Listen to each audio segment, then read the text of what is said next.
If you're looking for more horror outside of the mainstream, look no further than Unsung Horrors, a podcast about underseen horror movies. I'm Lance. And I'm Erica. Every other week, we'll cover a horror movie with fewer than 1,000 views on Letterboxd. We'll even give you double feature recommendations to pair with the movies we discuss. From gothic to shot on video, from slashers to comedies, from giallo to J-horror, we'll cover all the subgenres. So join us as we unearth these hidden gems of horror. Follow us on Instagram, Twitter, and Facebook, all at Unsung Horrors, available wherever you listen to podcasts. And part of the Someone's Favorite Productions podcast network. Hello, my name is Kevin Tudor, and I'm one of the three hosts of Almost Major, a film podcast dissecting many major indie studios and the films they release. Every week, myself, Charlie Nash, and Bryden Doyle discuss overlooked, forgotten, or bona fide classic indie films via studio-specific miniseries. We've previously covered numerous films from Artisan Entertainment, Lionsgate Films, and New Line Cinema. Titles including The Blair Witch Project, American Psycho, Dogville, But I'm a Cheerleader, Saw, Requiem for a Dream, and Ringmaster, you know, the Jerry Springer film. Anyways, we have a fun time every week and we hope you will join us. Subscribe to Almost Major wherever you get your podcasts. Now proudly a part of the Someone's Favorite Productions podcast network.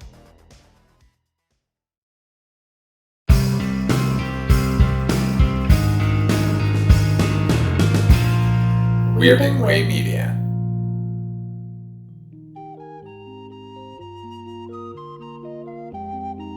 Right, Mr. Walters?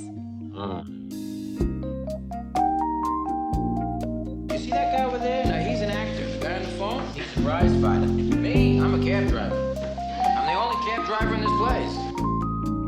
Good evening and welcome to Night, Mr. Walters, a taxi podcast. I'm HP, your co-host, and with me as always is my co-host, Father Malone. Father Malone, how are you this evening? Good. I did it in the conservatory with the lead pipe. We'll get into that shortly. We're into Taxi Season 3, Episode 9, Thy Boss's Wife. This is written by Ken Eston and directed by the estimable, see what I did there, James Burrows. Reminder, we're doing these shows in broadcast order and not in order of filming. We start off here, Father Malone, we're in the garage as Louie is on the phone with the garage boss, Mr. McKenzie. He's assuring the boss. He's kissing the boss's ass, basically. What was the original boss? This is Mackenzie's a new boss, right? Wasn't there another wacky Scottish or Irish name beforehand? To answer your question, Father Malone, this is actually the original boss, Mr. McKenzie. Later, we will meet a guy named Mr. Ratledge, who this was the original Mr. McKenzie. So, but we will meet Mr. Ratledge later. Darning his socks in the night when there's nobody there. That's Father McKenzie. Oh, okay. Louis is assuring the boss, Mr. McKenzie, that he will tell his wife, Mrs. McKenzie, that he's not here. All the while, like I said, he's kissing Mr. McKenzie's ass for this whole thing. He's basically, it's like this thing where the wife is looking for Mr. McKenzie and Louis is supposed to be deflecting her from being able to get through to him. Meanwhile, and I suspect you either loved or hated this following sequence, Father Malone. Bobby comes in and eagerly wants to share his latest acting exercise with Elaine and Tony. By the way, Elaine is still wearing her Pink Ladies satin jacket from the previous episode. People remember? So That's anyway, because she's part of a gang. I told you. What gang would she be a part of? What would the name of Elaine's gang be? The Goddesses, obviously. The Goddesses, that's good. So anyway, Bobby's exercises are focusing on mime work, on pantomime. So he walks him through. How do I react to this, HB? Are you wondering how I react to this? Suddenly, Bobby is strutting around doing panto around the garage. I loved it. I loved every minute of it.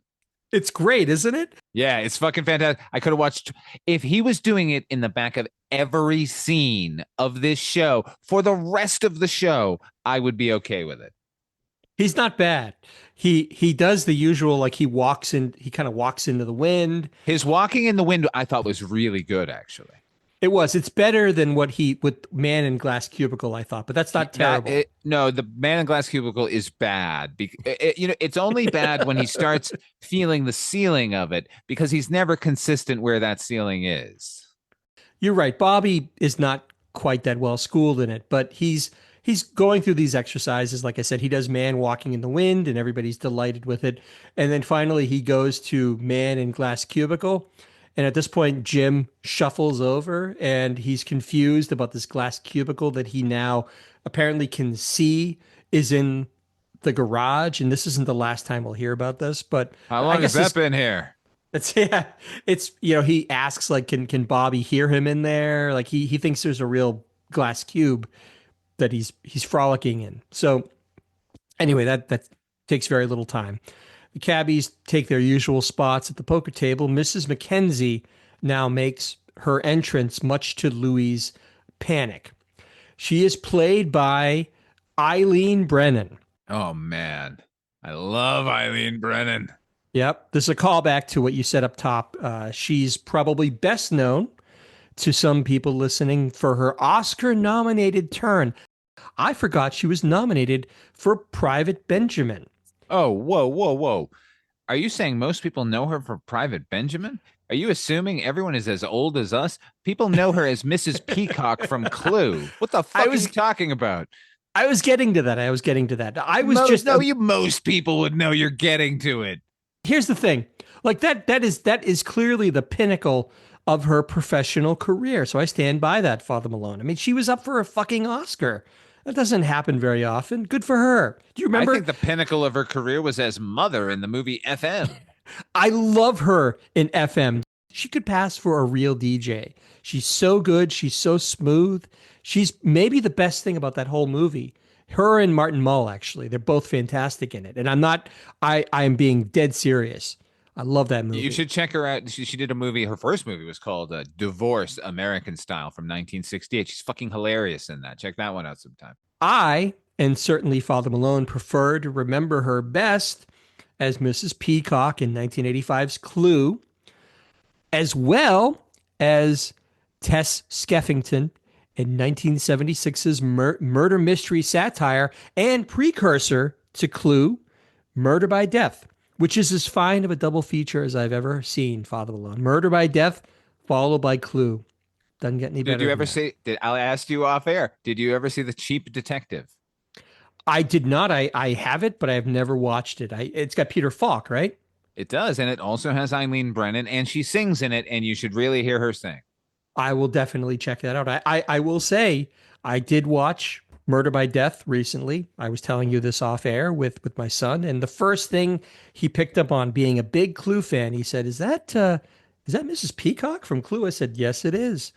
And he also, by the way, picked up on Maggie Smith as the Mrs. McGonagall, Professor McGonagall from Harry Potter, which I totally forgot about because she's luminous in Murder by Death. When he saw Eileen Brennan, he didn't say, "Hey, is that the sergeant from Private Benjamin?" Do you remember what a sensation Private Benjamin was when we were kids? That movie was everywhere. A woman in the military? That would be like Michael Keaton staying at home and raising children. What ridiculousness. That was the perfect ideal for me at the time of an adult movie. Like I was old enough to see movies and understand them on their own merits, but that felt at that age like it was an adult movie. Because Private Benjamin? Yeah. Particularly at the end where like she gives up her career for this fucking French guy and then like he cheats on her and shit. It's like no one was expecting. I was thinking it was going to be Stripes with Goldie Hawn being bubbly. It's not that. It's much there's like a grittiness to it. I can't really describe it any other way. And Eileen Brennan is so good. This isn't like Troop of Beverly Hills, which is sort of how it's like how it was advertised. It's grim. I think that's the thing. It's a little more grim than any of those movies. There's nothing. I didn't find it lighthearted as a kid. Maybe I should watch it again. That movie reeks of the 1970s. Mrs. Mackenzie comes in and she starts grilling Louie on where her husband is. And he eventually folds and lets her go up to Mackenzie's office. Once she's out of sight, A suddenly delighted Louie regales the other cabbies with the story of Mrs. Mackenzie's revenge, which is actually, I really like this part. Gather round and hear my tale of Mrs. Mackenzie's evil revenge. Every so often, it's foretold. It really is. It's like a cozy little fireside chat that he gives, right? It's a tale told around the fire. According to Louis, every now and then, Mr. and Mrs. Mackenzie have a fight. And when it's over, Mrs. Mackenzie picks some unsuspecting cabbie to have over to her place for dinner and sex. The worst part, Louis says, is once it's over, she tells her husband, and the cabbie in question vanishes, never to be heard from again. Yeah, not just fired, disappears. There's not even any record of them working at the company. They're effectively purged. They're just gone. Erased from existence. They're very incredulous, the rest of the cabbies, and they say, why didn't they just turn her down? Louis says the cabbies can't turn her down because whether they have sex or not, she's still going to tell her husband that they did it. So it's a no-win situation for whatever hapless cabbie ends up being picked to do the deed. No one gives him any credence. They all think he's just telling these tales out of school, but Louis insists it's true. And since she always picks the handsome cabbies, Louis figures it's either going to be Banta or Wheeler that are going to be next. Wheeler is still, like I said, he doesn't believe this, but Louis says that the last victim, Curly Melnick, also didn't believe it. Louis says the last time they saw Curly, he was on his way to go see Mrs. Mackenzie, and they never saw him again. At that point, Alex walks in.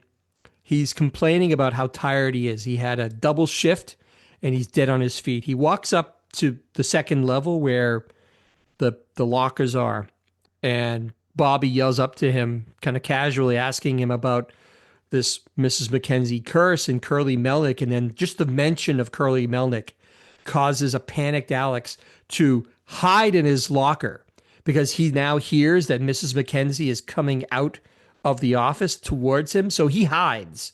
So now the campfire tale is true. Riga knows. Riga knows. It's like that scene in Meatballs where Bill Murray's telling the story about the guy with the hook for a hand. I think they're right. I think they're right. Who didn't want to have a camp summer like they had in Meatballs? I did. I never went to Camp Father Malone, and I always wanted to have that fun experience as a CIT. And they yelled up, and I said, hey, Riga, is there any truth to this whole thing about Mrs. Mackenzie? But when I looked at Rieger's locker, there, hanging from the handle, was a hook. I heard that story too, but the guy was missing a foot. How could the guy a hook on his foot? I'm weak. I'm weak from hunger. This is the year that Fink beats the stomach. No, it's one of these guys over here. For those of you who don't know what we're fucking talking about, it's the movie Meatballs, and I think we could probably go all day with all of these quotes from that movie. I'd like to point out that Christine DeBelle, AC, sent me, or didn't send me, but somebody had her make a cameo for me, and it is one of the greatest moments of my life, having Christine DeBelle speak directly to me and wish me a happy birthday. Not sure what she's been doing lately. Did she quit acting altogether, Father Malone? Do you know? Yeah, she got married, had kids, Okay. Just living her life now.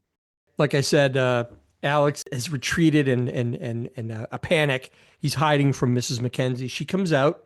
I have to say, before I go any further, that Eileen Brennan is easily the best thing about this whole episode. And I think you agree with me on that, Father Malone. The next part of this scene where she sidles downstairs, taking her time surveying the cabbies as they're sitting there, basically shitting their pants, waiting for the hammer to drop. It's wordless. She's so seductive, but scary, but kind of funny, right? Yeah, my favorite kind of thing in the world, honestly, is a woman who is simultaneously sexy and terrifying. And Eileen Brennan is doing both here. And not only that, I just want to say that when she comes down the stairs, it basically turns into a scene like in a cartoon where the boss is coming, where like people like put a lampshade over their head and hide in the corner, like hide behind the curtains and stuff. It's basically like that. There's like 3 people underneath the cab fixing that cab all of a sudden. Everyone has a newspaper and they're hiding and like, scrunched down, trying to make them. It's as if the teacher has come in and you realize that they really meant that you did have to do the homework last night. It's true. And the people that are squeezed under that cab, they're not even moving. They're not even motioning like they're actually working on the cab. They're just laying there still, as if I don't move, she won't see me under here. And the only person out of everybody who actually meets her gaze is great. Reverend Jim. It's awesome. Because they lock eyes. If there could have been a fly buzzing around him, there would have been. If they could have made that happen to make him look less appealing at that moment. Because she looks up at him, right? He meets her gaze perfectly, and his hair is all messed up, and he's in full Iggy Bloom, and she looks at him, and wordlessly she communicates this revulsion, like, I'll consider it. No, there's no way. And she kind of goes away, and it's just there's no words spoken, but you know exactly what's going through her mind. It's a wonder to behold. Well, there's one other person who is not afraid, and that's Elaine. Elaine just continues to play cards rather sort of defiantly, which made me wish Eileen Brennan had chosen her. I know. I was left thinking after this whole scene plays out, I'm like, why couldn't Elaine have been the one that she picks? She's the most beautiful cabbie available at that moment of all the women that were there. Why not? It's liberated. Why couldn't she have been? And what would the husband's reaction have been? Maybe he'd be like, okay. Finally, Mrs. Mackenzie stops to talk to Louie. Louie is so smug. He even offers to introduce her to one of the handsome young cabbies. But surprisingly, Mrs. Mackenzie chooses Louie to be the one that she asks over to her place. And Louie... But why? Why? What is her reasoning? It's so great. He says that Louie is so scared, first off, that he can barely speak, but he does ask Mrs. Mackenzie why she picked him. And her reasoning is perfect. I love it. It's so mean. She says, look, if my fooling around with a halfway decent guy upsets my husband, fooling around with Louie will kill him. She walks out of the garage as Louie can barely stand. The wind is so out of his sails on this. And we fade to commercial. We fade back. We're at Rieger's apartment at night. He's fast asleep. Things get a little weird here, Father Malone. I'm going to ask you a little bit about what they do here. I was perplexed. Before we get there, previous episode, excellent new B-roll. All the B-roll in this episode sucks. We've seen it 1 million times. It sucks, and it's all so dark that you can't even make out anything anyway. If I see Golden Hour Sunshine Cab Company one more fucking time, man.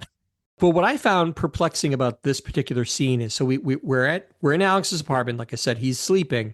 Are you horrified by his pajama pants? Is that the fucking weird part of it? Because it's super weird to me.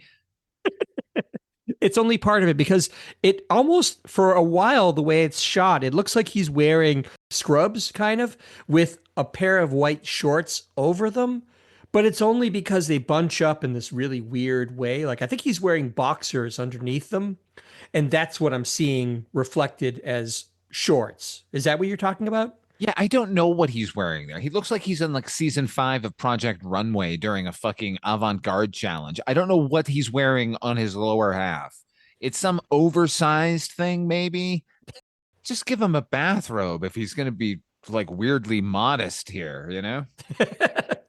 But that's only one part of this that like got on my mind. Entertaining this phone call? Go ahead. That's the weird thing. So a phone call wakes him up out of bed.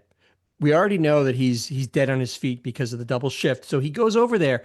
Now, I thought this was going to be Louie calling him to try to get him to come to the door, but no. What ensues is about a 2 or 3 minute thing where he gets a wrong number, but he can't just hang up on them like a normal person would. He does this almost like play acting because the person's looking for Sheila and he's like, I don't know a Sheila. Do I sound like a Sheila? And then he starts acting like there's a Sheila. Like he goes like, hold on, No, Sheila said she didn't want to talk to you, and then he hangs up. But I guess my question to you, Father Malone, is why do we even need this little scene of him dealing with this crank call or this wrong number?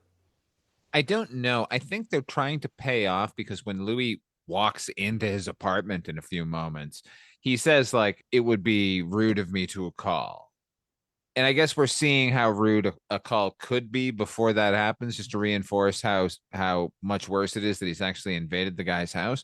But I'm still at that point so confounded by Rieger having any more conversation than simply saying, Sheila, no, you got the wrong number. Good night, and hanging up the phone. It didn't make any sense to me, and it kind of set a tone for this scene a little bit that I didn't like. So he finally gets rid of this wrong number. He climbs back into bed. Now, out of nowhere, Louis has evidently broken into Alex's apartment, which is the weird thing about it is, one of the weird things about it is Alex is in bed, eyes tightly shut. Louis comes in and tries to shake him awake. Now, but instead of being what a normal person living in New York with a suddenly strange person in your apartment who's trying to shake you out of a deep sleep, if it were me, I'd be like, what the fuck? What? It would have shaken me to my core. I would not have just casually been like Rieger, like, Louis, what are you doing here? I would have been like, what the fuck? I could have killed you. If I had a gun, I would have shot you dead. What the fuck are you doing in my apartment? I have an idea. Okay. Perhaps when it came time to get Latka clean, Alex took all of Grandma Gravis's cocaine cookies. But now he's not doing them all the time. He's doing them sort of sparingly. And right now, this is one of his come downs. So there's not a lot that's going to get him awake right now. Do you think he's still addicted in secret to the cocaine cookies?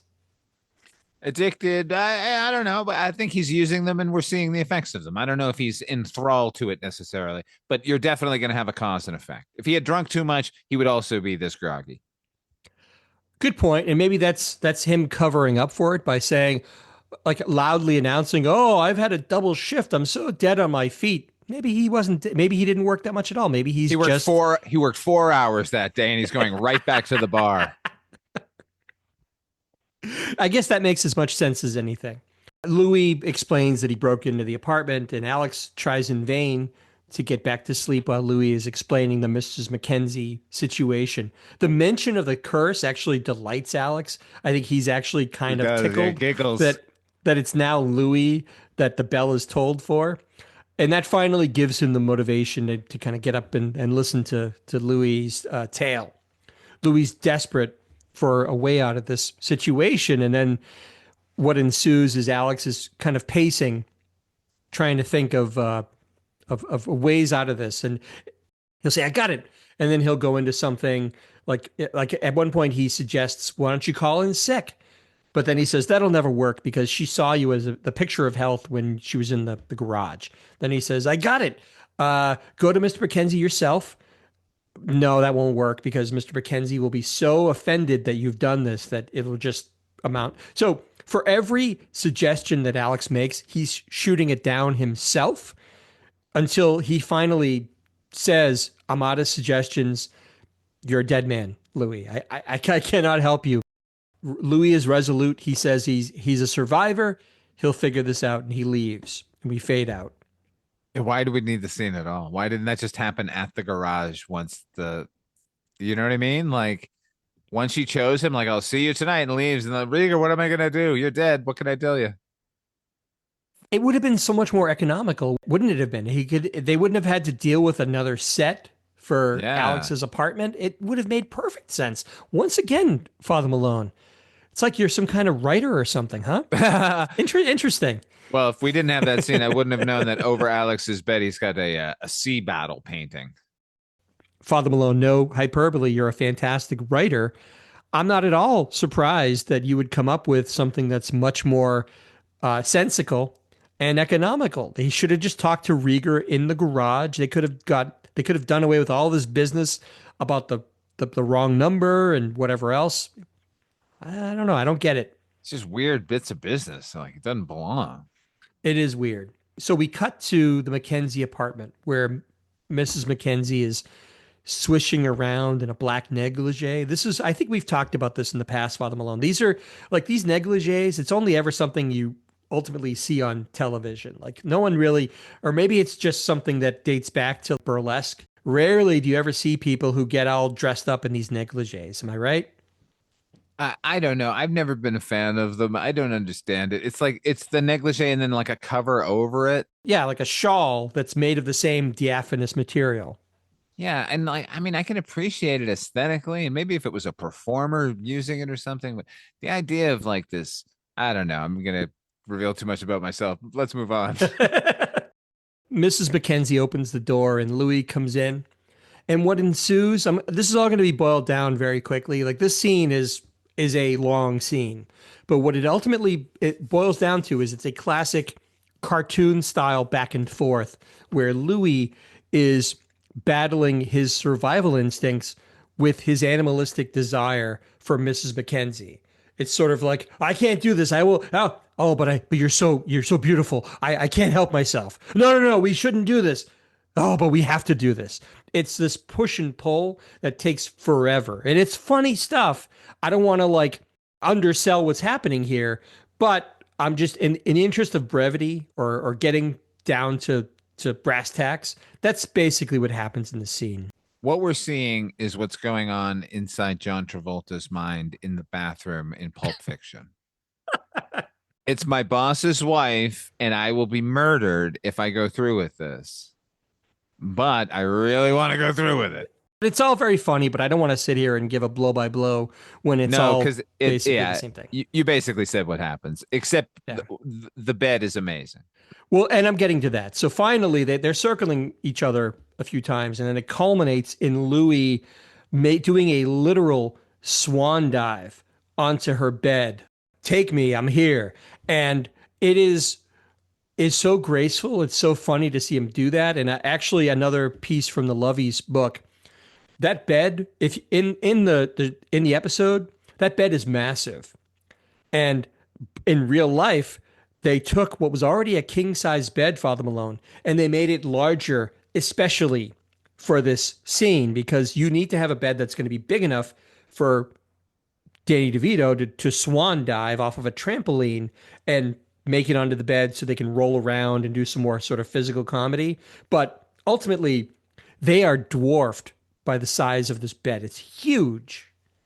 Yeah, it seems like a Louis XIV bed. It is. It takes up all of the space in the room. They seem so tiny in it when they're finally in it together. And by the way, she can't conceal her delight from that swan dive. If you watch Eileen Brennan through this entire that whole scene where he comes swanning in and slamming into that bed, like it's all she can do to stop herself from giggling. So eventually they're on the bed, they're kind of rolling around. Louis has ripped off his shirt and he's about to get it on with Mrs. Mackenzie when they hear Mr. Mackenzie now coming home. In a panic, Louis hides under the covers. Mackenzie comes in and goes to the bathroom for some aspirin. But by the way, just the fact that it's described as getting some aspirin, when's the last time, Father Malone, you took aspirin for like a headache? Do they even make aspirin anymore? There's Advil, there's Tylenol, there's ibuprofen, all this stuff. Who takes aspirin anymore? I have taken aspirin twice today. But why not Advil or something a little like with, acetaminophen? To be fair, I'm taking Anacin. Anacin. They still manufacture Anacin? They do. Did you take some Primatene mist to clear up your lungs while you were doing this? Or take some Doan's pills for your back? All of them. Anacin. What? It's still on the shelves, man. I don't know what to tell you. I don't know. Just unless I'm taking some expired medication. Did you visit the apothecary and go through? That's right, because I needed a phosphate. Mr. Mackenzie has gone to the bathroom to get some aspirin for a headache, and Mrs. Mackenzie is frantically looking for where Lou has hidden himself. Louis has hidden under the covers while he's in the bathroom. Then Mr. Mackenzie comes out, and now all three of them are effectively on the bed, but Mr. and Mrs. He's in the bed. Louis in the bed. He's in the bed. He's not under the bed. He's in the bed under the covers at the foot of the bed while they, I can't say this enough. It's no exaggeration. This bed is huge. They are like ants, little ants within this huge bed. You know what? I wish it was larger. I wish the bed was even bigger. It's conceivable, therefore, that Louis could be at the foot of the bed and they could be at the top of the bed at the headboard, and they will never know that the other one is there because there's so much real estate going on in this bed. There's so much mattress to get through. And so much ADR. Yeah, there is, because Mr. Mackenzie, he says something like, oh yeah, he describes that, hey, do you remember the last time you and I kissed and made up? It took us 3 days. So the implication here is Louis could and actually is stuck in this bed effectively for 3 days, which is ridiculous. No one can be stuck in bed like that for 3 days. No one would sit in bed or lay in bed for 3 days without at some point getting up to take a shower, to have something to eat, to relieve yourselves, whatever the case may be. So he should already be crawling out of that room. He could. I mean, he could have been very, very subtle about it and quiet, or waited till they went to sleep and just gotten the fuck out of there. That part I didn't get at all. When he says this business about the whole 3 days, Louis, you can see Louis at the foot of the bed. He grits his teeth in anger as we fade to commercial. We cut back to the garage as now Jeff is manning the cage because there's no Louis. Tony asks where Louis is, and Jeff says he hasn't seen him for 3 whole days. He makes a point of saying 3 whole days, which lines up with this ridiculous situation that he's gotten himself in. Tony asks Bobby if he wants to go to Mario's, but Bobby is, again, practicing his mime for his class. He starts doing the pulling heavy thing with a rope when Jim comes back and he starts helping him heave this imaginary heavy thing with the rope. But he quickly realizes that it's all mime, and Bobby and Jim have a laugh about the whole thing. But as Jim is walking out, he actually he hits his head on where the man in the glass case is, and he says something to Bobby about, I thought you were going to get rid of this thing. And that's the end of the episode. Now we're going to talk about yellow lights. What does a yellow light mean? As a reminder, we score each episode on how many yellow lights, 1 to 5 yellow lights. 1 is the worst, 5 is the best. Father Malone, as is our custom, we'll throw it to you. What do you give thy boss's wife? It deserves 2 yellow lights. It's getting 3 for Eileen Brennan. And actually, short and sweet, I 100% agree with you on this one too. Just an average episode, mainly. A little above average because of Eileen Brennan. There's no cocaine anywhere. I love how you say cocaine, because that's the way, like if you've ever watched Oh Hello on Broadway, that's how they always say the word cocaine. Have you ever seen it? Tell me you've seen it. Oh, of course. Yeah. Of course. It's brilliant. Yeah. And that's prime cocaine years for Mulaney too. So that is. That's going to do it for this episode of Night, Mr. Walters. Father Malone, where can folks find you when you're not clocked into the garage? I have a show. It's called Midnight Viewing. We do it twice a week. It's a lot of work. Go check it out. Short and sweet. Yeah. For myself, I also have other shows on the Weirding Way Network. I do the Noise Junkies music podcast. I also occasionally do guest spots on the Culture Cast with Chris Dashew. You and I also are in the midst of a series within the series, Father Malone, called Fusco Fest, where we are delving into the filmography of acclaimed, awesome writer John Fusco. So that's been awesome. Look for that.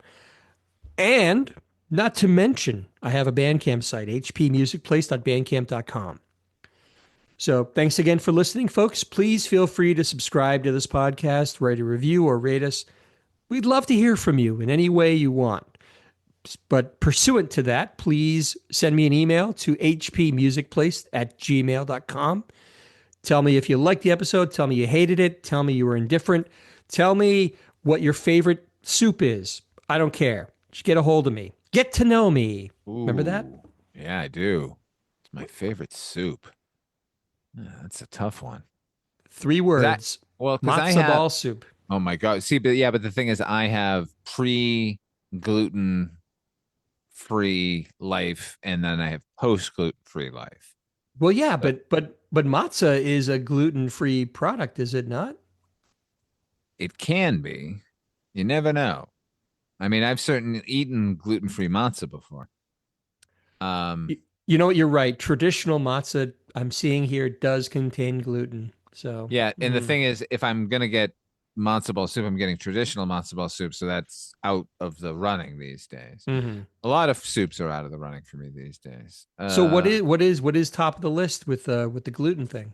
Anything ramen, basically. Anything with a rice noodle ramen. Ooh, that's and the broth is, you can have whatever broth you want. That is irrelevant, right? Correct. Ooh, a nice tonkatsu broth, That's perhaps. exactly what I'm thinking of right now. I had one the other day. It was gorgeous. And I live in the Chinatown is what we're calling it. And so it's not my name. And tons and tons of noodle houses, and they're very generous with their noodles, with their rice noodles. So you can get double rice noodles in a good tonkatsu. Oh my God. Go out and get yourself some ramen and enjoy whatever your soup of choice is. Enjoy it, please. And thank you again for listening. For myself and Father Malone, thanks, and we'll see you again next time.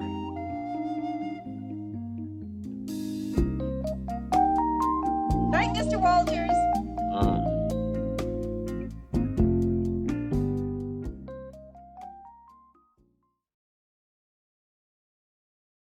Hello and welcome to Tumbleweeds and TV Cowboys. My name is Hunter. In this podcast, I'll be joined by a different guest each week to discuss a classic Western movie or TV show. I've been a fan of classic Westerns for as long as I can remember, and in recent years, they've become very nostalgic for me. I love the aesthetic, the tropes, and I love seeing different filmmakers' takes on them. At their best, they're incredibly entertaining, rewatchable, and some of my all-time favorite movies are Westerns. We'll mostly focus on Western movies made in Hollywood, but we'll also be covering spaghetti Westerns, and one thing I'm very excited to get into are Western TV shows. I've got some amazing guests coming on the show, film professors, historians, and podcasters. And Tumbleweeds and TV Cowboys is part of the Someone's Favorite Productions podcast network, and many guests on the show will be from other shows on the network. Thanks for listening.